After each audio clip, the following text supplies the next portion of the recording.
चलिए आपको सीधे लिए चलते हैं गुमला, जहां से हमारे संवाददाता नौशाद हमारे साथ जुड़ रहे हैं। नौशाद, देखिए आज शाम 5 बजे के बाद चुनावी प्रचार प्रसार का जोर जो है वो थमता हुआ नजर आएगा और 13 नवंबर को पहले चरण के लिए मतदान होना है। आपने देखा होगा पिछले दिनों लगातार कई धुआंधार सभाएं रैली हो रही है, या तो वो हम बीजेपी की बात कर ले यानी कि एनडीए की बात कर ले या फिर INDIA की। नौशाद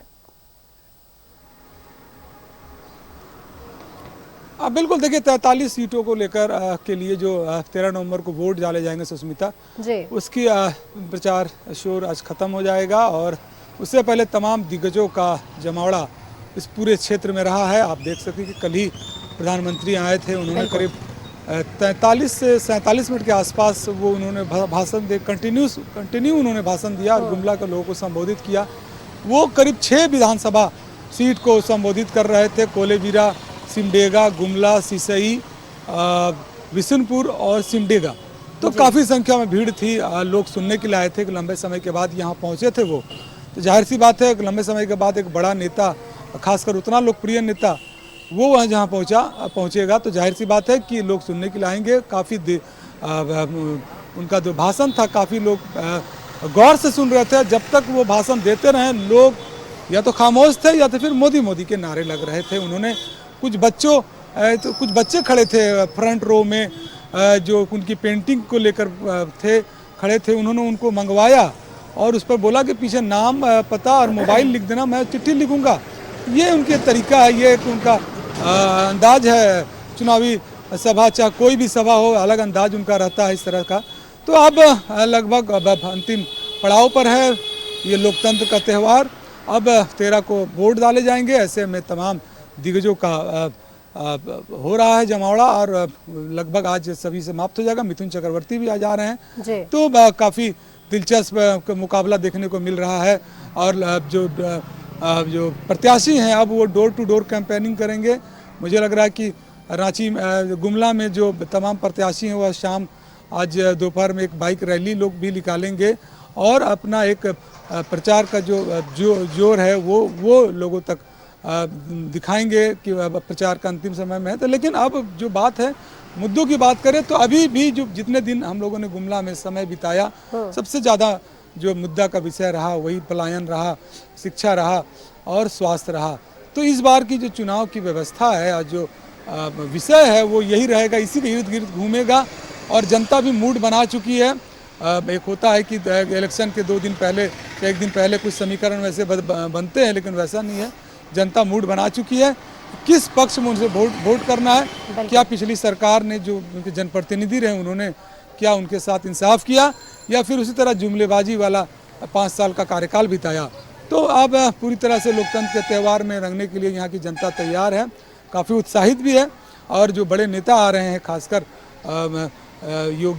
मोदी और योगी और अमित शाह, तो ऐसे बड़े नेताओं को लोग सुनने के लिए बेताब है। और जिस तरह से मौजूदा सरकार पर बीजेपी हमलावर रही है, जाहिर सी बात है कि आने वाले समय में एक बदलाव की स्थिति भी देखी जा सकती है। अगर जिस स्थिति में सरकार जिसकी चल रही है और उसके अगर जनप्रतिनिधि हैं और जिन्होंने काम नहीं किया उसको सबक सिखाने का भी काम करेगी। तो अब एक चुनावी तो लोकतंत्र का जो त्यौहार है पूरी तरह से रंग बिरंगा आ गया है। अब पहले फेज को लेकर इलेक्शन होना है। सारी तैयारियां सुरक्षा के दृष्टिकोण से भी ITBP, CRP और कई पुलिसकर्मी भी यहाँ पहुँच चुके हैं। कैंप बनाया गया है गुमला से 7-8 किलोमीटर दूर रास्ते में लोहरदगा रोड में, वहाँ बसों को पड़ाव के लिए। और स्ट्रांग रूम भी तैयार है, वहाँ कड़ी निगरानी और निरीक्षण भी हाल के दिनों में जिला निर्वाचन पदाधिकारी ने किया है। तो अब कह सकते हैं कि फेयर रूप से और चुनाव कराने के लिए जिला प्रशासन भी तैयार है, जनप्रतिनिधि भी तैयार हैं और उससे जनता भी पूरी तरह से तैयार हो गई है। जी सुष्मिता। बिल्कुल नौशाद, और आपने बेहद एक बात जो है वो ठीक कही है, क्योंकि देखिए जब चुनाव नजदीक आता है तो लोग विषयों की बात करने लगते हैं, मुद्दों की बात करने लगते हैं कि क्षेत्र में वो कौन से विषय हैं, वो कौन से मुद्दे हैं। आप भी लगातार अलग अलग विधानसभा क्षेत्र में जा रहे हैं नौशाद, और मुझे लगता है कि जब आप भी लोगों से बातचीत कर रहे होंगे तो जनता का मुद्दा स्पष्ट है। जनता हर क्षेत्र में सिर्फ और सिर्फ विकास चाहती है, और जो विकास करेगा जनता का मत उन्हीं के हाथों जाएगा। तो ये चीजें अब मुझे लगता है स्पष्ट हो पाई है। भले ही राजनीतिक दल वो तमाम मुद्दों को लेकर आगे बढ़े, वो घुसपैठ हो, भ्रष्टाचार हो, लेकिन जनता ये समझती है कि जो जनता का विकास चाहेगी वही दल आगे बढ़ेगी और उसे ही गद्दी पर बैठने का मौका भी मिलेगा। नौशाद।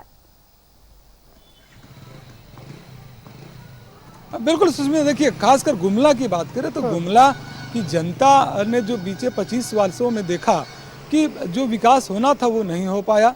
सभी ने राजनीतिक रोटियां सेकी, अपना फायदा देखा, लेकिन यहाँ का विकास नहीं हो पाया। एक पुराने व्यक्ति मुझे मिले थे, यहाँ के सबसे बुजुर्ग व्यक्ति, उन्होंने कहा कि इतने वर्षों में एक छोटी एल्युमिनियम की फैक्ट्री लगाने की बात कही गई थी, लेकिन वो लगी नहीं। अगर वो फैक्ट्री लग जाती तो आसपास के इलाके जिले के लोगों को इससे लाभ होता, नौकरी मिलता। एक रेलवे लाइन की यहाँ क्रॉसिंग की बात कही गई थी कि एक रेलवे लाइन अगर यहाँ से क्रॉस करता, छत्तीसगढ़ बगल में एक लाइन गुजरता और यहाँ ठहराव होता तो एक रोजगार का अवसर मिलता। उसके अलावा जो मालगाड़ी है गुजरती है तो ये इस तरह का है, वहाँ को नौकरी मिलती है, लोग को रोजगार मिलता है, लेकिन हुआ नहीं वैसा। और बालू की बात करें तो जिस तरह से बालू की यहाँ पर कालाबाजारी हो रही है, मैंने देखा कि लोगों को आसानी से बालू नहीं मिलता है। हम हर आम व खास की ज़रूरत है बालू, हर कोई अपने 2 कमरे का घर बनाना, 1 कमरे का घर बनाना चाहता है, लेकिन बालू जब सोने के भाव मिलेंगे तो जाहिर सी बात है लोग त्रस्त होंगे। एक बड़ा मुद्दा है बालू यहाँ पर। लगातार हर चुनावी सभा में बड़े नेताओं ने बालू पर सबसे ज़्यादा अपनी बातें रखी कि बालू सोने के भाव मिल रहा है। अभी शिवराज सिंह चौहान ने भी कहा था और हेमंता बिस्वा शर्मा ने भी कहा था कि यहाँ झारखंड में जो बालू है वो सोने के भाव के जैसे मिल रही है, सोने की कालाबाजारी हो रही है। अगर आने वाले समय में इसी तरह अवैध खनन बालू का होता रहेगा, आने वाले समय में नदियों की जगह बालू नहीं, वहाँ से मिट्टी निकलेगा। तो जाहिर सी बात है बहुत बड़ा मुद्दा है यहाँ पर, खासकर इस सब बेरोजगारी पलायन को लेकर। यहाँ आज भी लोग मजदूरी करने के लिए दूसरे स्टेट जाते हैं। बगल में छत्तीसगढ़ है, वहाँ छोटे मोटे एक जशपुर में चाय का बिल्कुल नौशाद, चलिए आप वहाँ की जनता को मिले हैं, वहाँ की जनता के मुद्दों को आपने समझा है और प्रत्याशियों के इतिहास और आने वाले भविष्य की भी जानकारी जो है वो दर्शक जानती है, जनता जानती है कि क्या उनका मत ये परिणाम बदल सकता है और विकास तभी संभव है जब मत सही राजनेता को मिलता नजर आएगा। शुक्रिया नौशाद आपका हमारे साथ जुड़ने के लिए और जानकारियां हमारे दर्शकों तक साझा करने के लिए कि गुमला की हवा में क्या कुछ बयार बह रही है इस वक्त, क्योंकि जनता सिर्फ और सिर्फ विकास चाहती है, वो पलायन का मुद्दा हो या फिर रोजगार का मुद्दा, जनता सिर्फ और सिर्फ विकास ही चाहती है। फिलहाल यहाँ पर वक्त एक छोटे से ब्रेक का है, जल्द हाजिर होंगे।